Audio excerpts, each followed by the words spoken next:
नमस्कार दोस्तों, आप सभी का text book super coaching platform पे स्वागत है। जैसा कि आप सभी जानते हैं कि यूजीसी नेट जून 2024 के एग्जामिनेशन फॉर्म्स आउट हो चुके हैं, एप्लीकेशन भरना स्टार्ट हो चुका है, ठीक है। पर पिछले 2-3 दिनों में कुछ बहुत अटपटा सा हुआ, बहुत कुछ अड़चने सी, कुछ कंफ्यूजन सी, पूरा एक अलग ही माहौल बन चुका है इस नोटिफिकेशन के रिगार्डिंग। इस नोटिफिकेशन के आने से पहले से लेकर अभी तक की जो कहानी है वो अपने आप में बड़ी पेचीदा है। काफी सारे स्टूडेंट्स परेशान हैं और इस सब परिस्थिति को देखते हुए मुझे एक बहुत फेमस बचपन में बोल सकते हैं कहानी मैंने पढ़ी थी, जो कि भारतेंदु हरिश्चंद्र जी की द्वारा लिखी गई है। आप सभी अच्छे जानते हो कि अंधेर नगरी चौपट राजा टके शेर भाजी टके शेर खाजा। बस वही स्थिति है हमारे यूजीसी की अभी इस वक्त में। इतनी गलतियां, इतनी मिस्टेक्स, इतनी इरेगुलरिटी, इतनी इररिस्पॉन्सिबिलिटी यूजीसी की तरफ से की जा रही है कि जिसकी कोई सीमा नहीं है, ठीक है। 27 तारीख को कहा गया कि अब से पीएचडी एग्जामिनेशन, ओके 27 मार्च को कहा कि अब से जो पीएचडी के एडमिशन है वो भी आपके नेट से होंगे। चलिए, हमने कहा अच्छी बात है। फिर उसके बाद एक हफ्ते में नोटिफिकेशन आ जाएगा। चलिए, वो एक हफ्ता होते होते कितने हफ्ते निकल गए और अब जाके फिर उसके बाद मैसेज आता है जो आपके चेयरमैन साहब है कि कहते हैं कि अब जो है 2 दिनों में आ जाएगा आपका, आज या फिर कल, ठीक है। अब फिर आप स्टूडेंट्स लगे हैं, परेशान है, बार बार वेबसाइट पे जा जाके कि हाँ अब आ गया होगा, अब आ गया होगा, अब आ गया। फिर आखिर में नोटिफिकेशन कब आता है? रात 12, 12:30, 1 बजे। सब परेशान है, नींद में खराब है, ना पढ़ाई पे मन लग रहा, ना कुछ हो रहा, और सब लगे हैं बार बार यूजीसी नेट की वेबसाइट को था तोड़ने में कि क्या नोटिफिकेशन आ गया, क्या नोटिफिकेशन आ गया, ठीक है। तो ये सब परिस्थिति जो है हमारे द एस्टीम्ड एजेंसी यूजीसी द्वारा स्थापित की गई है। एनटीए तो क्या है? एनटीए जस्ट बोल सकते हैं एक पपेट है जो कि जैसा यूजीसी बोलती है उसके हिसाब से काम करते रहता है कि भाई ऐसा करना है, ऐसा कर देंगे, ऐसा करना है, ऐसा कर देंगे, खत्म काम, ठीक है। नाउ अब बहुत सारी समस्याएं, जैसे कि इस बार नोटिफिकेशन फॉर्म आया, so there are lot of big changes and new information, okay, जो कि टोटली हो सकते हैं कि एक radical transformation regarding the UGC NET examination that we are seeing in the current time period, okay. एक क्रांतिकारी परिवर्तन। अब वो क्रांतिकारी परिवर्तन पॉजिटिव है कि नेगेटिव है, बट जो भी है एक अमूल चूक परिवर्तन कर दिया गया आपकी व्यवस्था में। कि एक पहली बात तो एग्जामिनेशन जो कि अभी तक ऑनलाइन होता था पिछले कई लंबे वक्त से, ठीक है। अगर मैं सही बात बोलूं 2018 के आसपास से आपका जो एग्जामिनेशन है वो ऑनलाइन मोड में आ चुका था, जब से आपकी नेशनल टेस्टिंग एजेंसी को ये रिस्पॉन्सिबिलिटी दी गई थी। और उसके बाद जो है पहले सीबीएसई कंडक्ट करवाता था और फिर अब ये जो है ऑनलाइन होने लगा था। मतलब पिछले कई सालों से, पिछले कम से कम 7-8 सालों से ये एग्जामिनेशन ऑनलाइन मोड में हो रहा था और अब उसको अचानक से फिर वापस ऑफलाइन मोड में लेके आ गया। और उसमें कहा गया कि अब जैसे कि जो डेट दिया है, डेट ऑफ एग्जामिनेशन, जिसको लेकर अगेन एक बहुत बड़ा सिरदर्द मैक्सिमम स्टूडेंट्स के मन में आ गया है, बिकॉज 16 जून की डेट रखी गई। और पता नहीं क्या सोचा, क्या समझा, क्या देखा, क्या जाना, इनको यही नहीं पता कि इस देश में यूपीएससी नाम का एक एग्जामिनेशन होता है जिसने अपनी डेट ऑलरेडी 16 जून डिक्लेयर कर रखी है। And both of these examinations are national level examination. ऐसा नहीं है कि किसी स्कूल कॉलेज का एग्जामिनेशन की चलिए ठीक है पैरेलली करवा देंगे। अरे भाई, राष्ट्रीय स्तर का एग्जामिनेशन है, उसी कैटेगरी के स्टूडेंट्स कंपीट करते हैं दोनों जगह। एक क्वालिफाइंग एग्जामिनेशन है, एक जॉब के लिए एग्जामिनेशन है। सो क्या सोचा, मुझे समझ में नहीं आ रहा कि क्या नशे में थे कि क्या था कि सस्ते नशे कर लेते, पता नहीं। जो भी था, बिना सोचे समझे कुछ भी ट्वीट लिख देना है, कुछ भी बोल देना है कि अब ये होगा, अब वो होगा, अब होगा। 50 परिवर्तन। अब बेसिकली 4 ईयर वाले बैचलर्स वाले स्टूडेंट्स भी नेट एग्जामिनेशन देंगे। तो अजीब गरीब वो चीजें जो है की जा रही है यूजीसी के द्वारा, और जिसको जो है जिसका क्रियान्वयन जो है आपके नोटिफिकेशन में इस बार हमको देखने को मिला। सो कुछ बहुत सारी मिस्टेक। सबसे पहली बात तो आप सभी जानते हैं कि ये जो 16 जून की डेट है वो सभी के लिए एक बड़ा फांसी का फंदा बन चुका है, एक बहुत बड़ी समस्या है। बिकॉज पहले यूजीसी का कहना था कि जैसा कि पैटर्न होता था कि 10 तारीख से लेके 22 तारीख तक एग्जामिनेशन होंगे, 10 जून से। तो ऑब्वियसली डिफरेंट शिफ्ट में डिफरेंट डिफरेंट डेज पे डिफरेंट डिफरेंट सब्जेक्ट के एग्जामिनेशन। और जैसे ही नोटिफिकेशन आया सबको धड़ाम ये लगा कि अच्छा अब एक ही दिन में सारे एग्जाम होने चाहिए। 83 सब्जेक्ट्स, ओके, 83 सब्जेक्ट्स के एग्जामिनेशन एक सिंगल डे में कैसे करवा लेंगे आप, ओके। मतलब चलिए चलिए हो भी जाएंगे, पर क्या उसमें वो बोल सकते हैं फेयरनेस, वो सीक्रेसी मेंटेन रखेगी, रह पाएगी कि नहीं रह पाएगी? ये बहुत बड़ा डर है, ठीक है। बिकॉज एनटीए की लापरवाहियों को हम अच्छे से जानते हैं, ठीक है। ऐसा नहीं है कि आज की बात है, इतनी सारी मिस्टेक्स, ठीक है। बोल सकते हैं कि बोल सकते हैं एक घड़ा है गलतियों का जो कि एनटीए के द्वारा भरा गया है। और अब इस बड़े से एग्जामिनेशन में जिसमें लाखों लोग फॉर्म भरते हैं, ठीक है, 6-7-8 लाख लोग फॉर्म भरेंगे।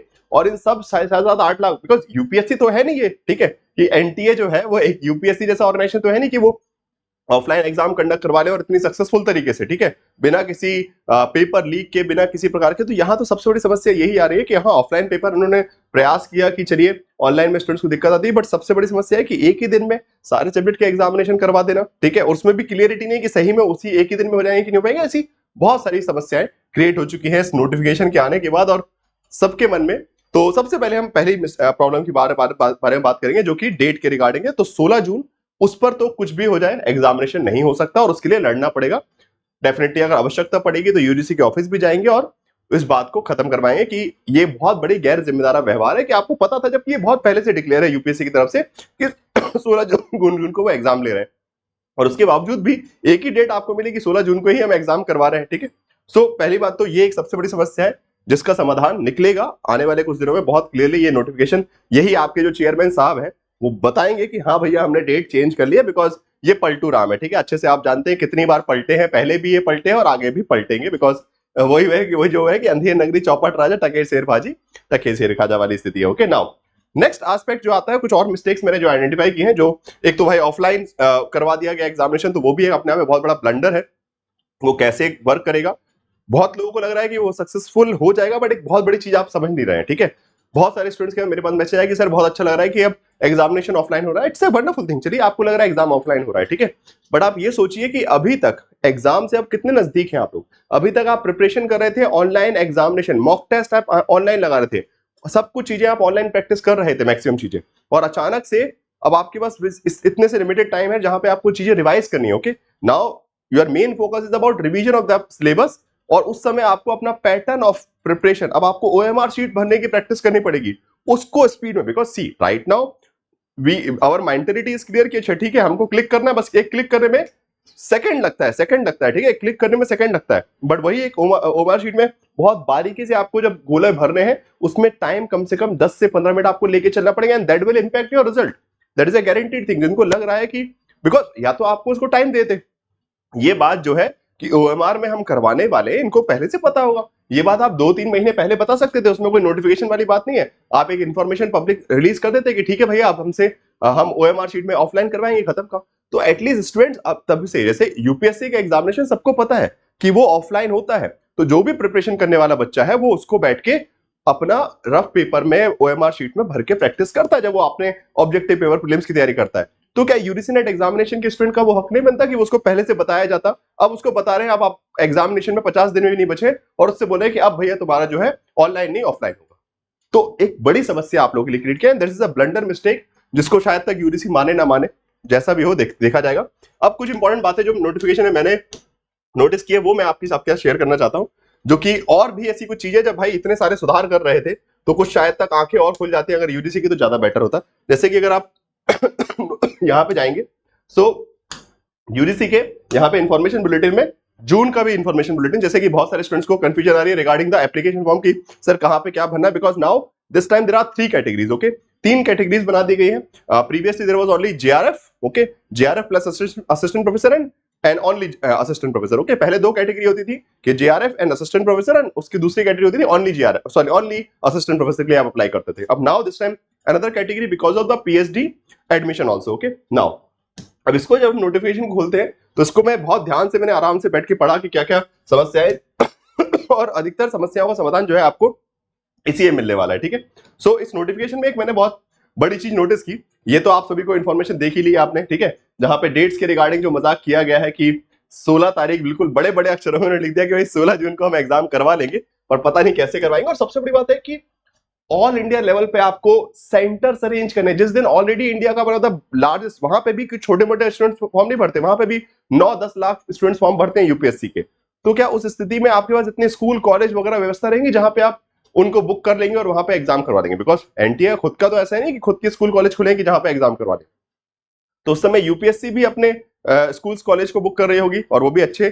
फिर आखिरी में क्या होगा, जब यूपीएससी, सीधी बात है, यूपीएससी के स्कूल्स कॉलेजेस जहां पे एग्जाम होंगे वो प्रायोरिटाइज होंगे, वो बेटर सेफ्टी सिक्योरिटी के साथ होंगे, और वही नेट वालों को यही जो आपके बी ग्रेड के स्कूल्स है जहां पे ना बेटर फैसिलिटी, ना बेटर हवा पानी, ना कुछ, गर्मियों में बच्चे भूसे की तरह, जानवरों की तरह जाके एग्जाम दे के आ जाएंगे। यही स्थिति बनेगी, आप जाके देख लीजिएगा, मैं गारंटी दे रहा हूं, बिकॉज गर्मियों में एग्जाम होने वाला है और उस गर्मी के एग्जामिनेशन में आप कैसे एग्जाम दे के आएंगे, बिकॉज अभी तक ये एग्जामिनेशन टीसीएस के ऑफिस में होते थे, आपने देखा होगा, जहां पे बेसिकली आपके जो ऑनलाइन सेंटर थे, जहां पे ऑनलाइन फॉर्म में होते थे, वहां पे एटलीस्ट एसी की व्यवस्था होती थी, आप कंफर्टेबली अच्छे माइंडसेट के साथ एग्जाम देते थे। अब क्या स्थिति होने वाली है, अब आप देखेंगे इस बार जून में जाके, ठीक है। तो ये एक बड़ा खतरनाक प्रहार जो है आपके भविष्य के ऊपर जो है एंटी की तरह किया जा रहा है, ठीक है। इसके बाद ये सब तो चलिए ठीक है, ठीक है। अब इसमें एक चीज आप देखेंगे, अगर मैं जिसको बहुत ध्यान से मैं देख रहा था कि मैंने कहा शायद तक इस बार को सुधार किया हो, इनके अंदर कुछ इंसानियत जागी हो, तो आज भी वो इंसानियत नहीं जागी है। अगर हम देखें यहाँ पे, हाँ जी, यहाँ पे जो बात आती है किसके रिगार्डिंग, हाँ जी, देखिए मीडियम ऑफ क्वेश्चन पेपर अभी वही इंग्लिश हिंदी है, ठीक है। और उसमें अभी भी वही बात, 2 लाइनें लिखी है, कितनी इनजस्टिसफुल लाइनें हैं कि candidates are required to answer in the medium as per the options exercise in the application form as per your medium. क्या आप हिंदी मीडियम वाले हैं तो हिंदी मीडियम में जैसे ऑप्शन दिए हैं उसके हिसाब से आंसर सेलेक्ट कीजिए, आप इंग्लिश वाले हैं तो इंग्लिश के हिसाब से चूज कीजिए। बट ठीक है, ये देख रही है पहली लाइन कह रही है कि भाई अपनी लैंग्वेज के हिसाब से आप आंसर चूज कीजिए। अब आपकी लैंग्वेज में भले आंसर गलत क्यों ना दिया हो, ठीक है, जैसे कि अक्सर होता है कि हिंदी में ऑप्शन गलत दिए रहते हैं, अब आप उसी में से ऑप्शन चूज करेंगे। बट ये भाई साहब जो है वो मानेंगे कि इंग्लिश वर्जन का ही माना जाएगा, English shall be treated as final and decision of the NTA will be final in this regard. Okay, मतलब क्वेश्चन ये गलत बनाएंगे, आप हिंदी मीडियम के हिसाब से आंसर दीजिए, और गलती होगी तो नुकसान आपका ही करियर खराब, आपका ही साल खराब, आपकी मेहनत गलत दिक्कत है, और ये बना रहेगा इनका, ठीक है। दिस इज अथॉरिटेटिव, ओके, इसी को बोलते हैं पागल राजा, ठीक है, सीधी बात है। This is not, they are not going to improve this. इसके बारे में कई बार कंप्लेंट डल चुकी है ऑलरेडी कि this is not right thing. अगर ट्रांसलेशन में मिस्टेक है that should be properly dropped. अगर ट्रांसलेशन मिस्टेक है ड्रॉप कीजिए, सबको मार्क्स दीजिए, खत्म का। जैसे कि ड्रॉप क्वेश्चन में अगर मिस्टेक होती है ड्रॉप होता है, तो ट्रांसलेशन को क्यों प्रायोरिटी, तो फिर वो आपने ऊपर वाली लाइन क्यों दिखी, ठीक है। आप ऊपर वाली लाइन नहीं लिखते कि भाई कोई मीडियम ऑफ एग्जामिनेशन है नहीं, भाई अपना अपना देख लीजिए, दोनों में पढ़ना पड़ेगा आपको, या तो लिख दीजिए कि हिंदी मीडियम वाला बच्चा जो है हिंदी में ही पढ़ेगा, इंग्लिश में ही पढ़ेगा। सो दैट इज समथिंग जो अभी भी उन्होंने सुधार नहीं किया, ठीक है। बाकी इतने सारे सुधार करवा दिए, सुधार क्या बोला जाए, या फिर इतने सारे एडिशन करवा दिए गए इस बार। जैसे कि आप क्वालिफिकेशन वगैरह में भी देखें कि जो आपके पीजी के सॉरी जो ग्रेजुएशन वाले स्टूडेंट्स हैं, जो कि जिन्होंने 4 ईयर ग्रेजुएशन किया है, उनको भी जोड़ दिया, उसमें भी ध्यान रखिएगा 75% उसमें कट ऑफ मांगा गया है, ठीक है। वैसे नॉर्मली देखिए यहाँ ध्यान से देखेंगे तो 4 year 8 semester bachelor degree programme minimum 75% है, ठीक है। यहाँ पे वो 55% वाला 50% वाला सेम नहीं है, तो यहाँ 75 और 50% के हिसाब से कोटा चलेगा, मतलब इसीलिए आप बोल सकते हैं एलिजिबिलिटी क्राइटेरिया चलेगा, ठीक है। अच्छा, इसके बाद एक और चीज जो कि मेरे को लगातार कमेंट बॉक्स में जब मैं टेलीग्राम ग्रुप देख रहा था, बहुत सारे स्टूडेंट्स के सवाल आ रहे थे, सर कि पेपर कोड क्या होगा, और ये समस्या भी पहले कभी नहीं आती थी, सबको पता है। जैसे पॉलिटिकल साइंस के स्टूडेंट, दुनिया को पता है 0 2 पेपर कोड है, ठीक है। अब यहां समस्या क्या आ रही है कि अगर हम नोटिफिकेशन में जाएंगे, मैं आपको दिखाता हूं एक चीज, ठीक है। नोटिफिकेशन में अगर हम चलते हैं यहां पे,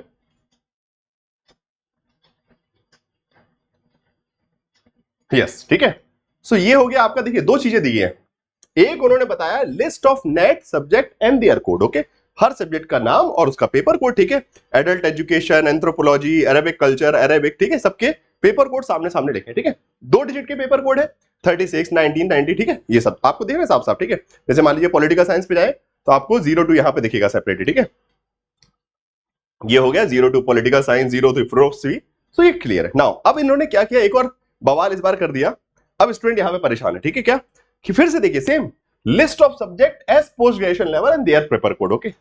अब ये पोस्ट ग्रेजुएशन में आपका क्या सब्जेक्ट है, तो वही तो सब्जेक्ट भाई स्टूडेंट भर रहा है ना, जो अप्लाई कर रहा है वही 0 2 या फिर जो भी आपका सब्जेक्ट है। अब इसमें उन्होंने क्या किया, देखिए वही के वही सब में 088 आगे लगा दिया, ठीक है। हर सब्जेक्ट, जैसे इकोनॉमिक्स का नॉर्मल कैटेगरी लिस्ट के हिसाब से 01 कोड है, पॉलिटिकल साइंस का 02 है, अब सबके आगे उन्होंने 88 जोड़ दिया, 801, 802, 803, 804, 805। अब ये एक नया बवाल स्टार्ट कर दिया। Now it is going to be a big danger for you अगर आपने गलती से वहां पे गलत नंबर डाल दिया, ठीक है। So please be very clear, because ये तो बिल्कुल बर्बाद करने को बैठे हुए हैं आपका, ठीक है। आपका एप्लीकेशन फॉर्म बर्बाद हो जाएगा, फिर आप एप्लीकेशन फॉर्म भरेंगे, आपके पैसे जाएंगे, बिकॉज उनको तो पैसे कमाना है, सीधी बात है। They are not taking examination for any qualitative purpose.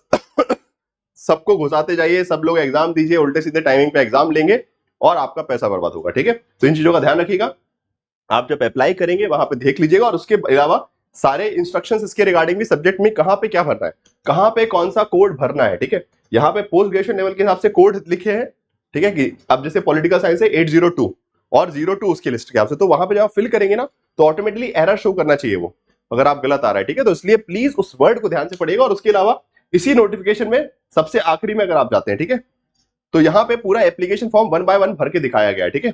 इसको प्लीज अच्छे से देखिएगा जिसको भी कंफ्यूजन आ रही है, ठीक है, कि कौन सी कैटेगरी डिसाइड करनी है, क्या हमको सब्जेक्ट फिल करना है, इसमें स्टेप बाय स्टेप सब चीजें लिखी है। अगर कहीं भी बीच में फंसते हैं तो please go and check that detail, otherwise आपका फॉर्म बर्बाद हो जाएगा, आपके पैसे बर्बाद होंगे। अभी भी मेरे पास कुछ स्टूडेंट्स के मैसेज आ रहे हैं कि सर हमने ये मिस्टेक कर दी, आप क्या करें। अब हम कंफर्मेशन डेट का, बिकॉज इस बार 20 दिनों का टाइम है और उसके बाद फिर आपका डेफिनेटली ऑब्वियसली बात है फिर आपको करेक्शन का टाइम पीरियड आपको मिलेगा, ठीक है, फाइन। सो ऐसी बहुत सारी शानदार गलतियां जो है बोल सकते हैं अभी भी एप्लीकेशन फॉर्म में आपके हैं, और अभी भी कोई भरोसा नहीं कि ये कितना वैलिड रहेगा, इसमें कुछ ना कुछ चेंजेस आपको देखने को मिलेंगे।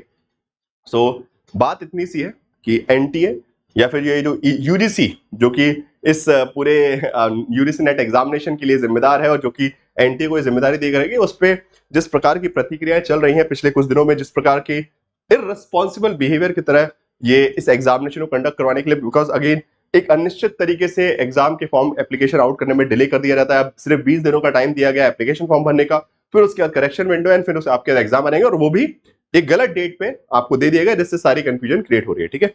सो इस स्थिति में हमको बस ध्यान रखना है कि उनकी तरफ से गलतियां लाखों होते रहेंगी और वो हर बार बड़ी बेशर्मी के साथ ट्वीट लिख के जो है छोड़ देंगे कि हमने अपना काम कर दिया। तो अब जो स्थिति है कि वही भाई जब अंधेर नगरी चौपट राजा है, तो आपको थोड़ा हमको जिम्मेदार होना पड़ेगा, नागरिकों को, हम स्टूडेंट्स को थोड़ा जिम्मेदार रहना पड़ेगा। इनको अपना गलतियां बताते रहनी पड़ेंगी, प्रयास करेंगे जितना जल्दी हो सके ये गलतियां रेक्टिफाई हो जाए और आप लोग अपनी पढ़ाई पे ध्यान दीजिएगा। आपसे सबसे रिक्वेस्ट ये है कि अपनी स्टडीज को इससे हैम्पर मत होने दीजिएगा। एप्लीकेशन फॉर्म एक बहुत इंपॉर्टेंट बात ये है कि जिम्मेदारी से भरिएगा पूरा, ठीक है। एप्लीकेशन फॉर्म भरते टाइम जल्दीबाजी बिल्कुल भी मत कीजिएगा। एप्लीकेशन फॉर्म को अगर आप सही से नहीं भरेंगे so it is going to be a big danger for your future, okay. So आप पूरी मेहनत आपकी पानी में चलेगी जितने महीने से आप पढ़ रहे थे, और साथ साथ अगर ये ऑफलाइन एग्जामिनेशन हो रहा है, बिकॉज ऑफलाइन का लिख दिया है कड़े शब्दों में, मोड ऑफ एग्जामिनेशन में साफ साफ लिखा है कि OMR शीट बेस्ड एग्जामिनेशन, तो this is very clear now that exam is going to be offline. तो इसलिए अभी से थोड़ी थोड़ी OMR शीट में जो है आप प्रैक्टिस करना स्टार्ट कर दीजिए, बिकॉज वो जो गोले भरना है उतना टाइम बचाना भी, बिकॉज अगेन पेपर 1 में तो और ज्यादा टाइम लगता है। So you need to start working on that particular thing from the today only, okay. आज से ही मेहनत करना स्टार्ट कर दीजिए। बाकी JRF बूस्टर में आप लोग प्रैक्टिस कर ही रहे हैं, तो जो लोग अभी तक JRF बूस्टर क्रैश कोर्स में नहीं जुड़े हैं उनको पेपर 1 में, पॉलिटिकल साइंस में, डिफरेंट सब्जेक्ट में, हिस्ट्री, ज्योग्राफी, कॉमर्स, इकोनॉमिक्स, इन सब में भी JRF बूस्टर कोर्स जो है आपको टेक्स्टबुक सुपर कोचिंग में मिल जाएगा, जहां पे आप सब्सक्रिप्शन लेंगे यूजीसी कैटेगरी का, JRF बूस्टर कोर्स मिल जाएगा आपको, फाउंडेशन कोर्स के notes, study plan, mock test, PYQ, everything, okay. जो कुछ आपको प्रिपरेशन के लिए चाहिए वो सब जो है आपके अंदर इसमें अवेलेबल रहेगा। बाकी एक इंपॉर्टेंट ये जो है मैराथन में करवा रहा हूं, कल होगा ये मैराथन, फाउंडेशन इंटरनेशनल रिलेशन का 5 घंटे का मैराथन, ओके। तो 5 घंटे हम लोग पढ़ने वाले हैं, जैसे कि 2 मैराथन ऑलरेडी हो चुके हैं पॉलिटिकल साइंस में, इंडियन पॉलिटिकल थॉट के एंड कंपैरेटिव पॉलिटिक्स का, वैसे ही इंटरनेशनल रिलेशन को भी 5 घंटे में हम लगातार रिवाइज करेंगे। तो हम अपनी पढ़ाई उसी शिद्दत से, उसी स्पीड से मेंटेन रखेंगे जो हम रख रहे थे। एनटीए कुछ भी करते रहे, कितनी परेशानी क्रिएट करते हैं, हम बिल्कुल अपनी दिशा से, बिकॉज अगर आप भटक गए ना इनके ये सब नौटंकियों में, बिकॉज इनकी तो काम है नौटंकी करना, अगर आप उन नौटंकी फंस गए तो आपका वक्त बर्बाद होगा और आपका करियर। तो इसलिए इनको नौटंकी करने दीजिए, उसको सुधार कैसे करना है वो करवाते रहेंगे, हम लोग भी प्रयास करेंगे पूरा, आप लोग भी अपनी तरफ से प्रयास कीजिएगा, बट पहला मेजर प्रायोरिटी आपकी होनी चाहिए अपनी प्रिपरेशन करना, ठीक है, फाइन। चलिए तो फिर कल मिलते हैं आप सभी को, एंड टेक्स्टबुक सुपर कोचिंग के यूट्यूब चैनल को सब्सक्राइब जरूर करिए, जिससे सारी इंपॉर्टेंट अपडेट्स, क्या गलतियां हो रही हैं, कैसे उसको सुधारना है, किन चीजों का ध्यान रखना है, वो सब आपको वक्त से मिलते रहे और आप बिल्कुल भी गलत रास्ते पे ना जाए, ओके। बिकॉज अभी इस वक्त में बहुत सारे मिसकंसेप्शंस, कंफ्यूजन्स, रूमर्स बनने स्टार्ट हो जाएंगे, because NTA itself which is the responsible agency, उसने ही नोटिफिकेशन निकाल के बहुत सारी समस्याएं क्रिएट कर दी गई हैं। नेगेटिव मार्किंग की कोई बात नहीं है, तो प्लीज इसको क्लियर रहिएगा, नोटिफिकेशन में कहीं भी नेगेटिव मार्किंग का कोई मेंशन नहीं है, so there is no negative marking, the current reality ये है, ठीक है, फाइन।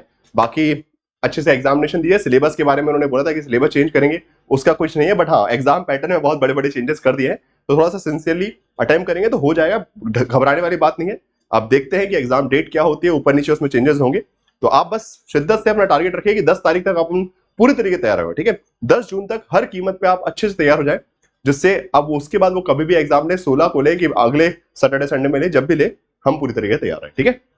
चलिए, thank you everyone guys, and आपका टेलीग्राम ग्रुप भी जरूर ज्वाइन कर लीजिएगा, ठीक है। टेक्स्टबुक का ऐप है, इसको भी आप डाउनलोड कर सकते हैं, जहां पे आपको बहुत सारे फ्री लाइव क्लासेस, प्रैक्टिस, ये सब चीजें जो है प्रोवाइड हो जाएंगी, बिकॉज अब एग्जाम का वक्त है, तो ये आपको हेल्प करेगा पढ़ने में, और ये आपका टेलीग्राम ग्रुप है जिसपे रेगुलरली सारी इंपॉर्टेंट अपडेट्स आते रहती है, ओके। Thank you everyone.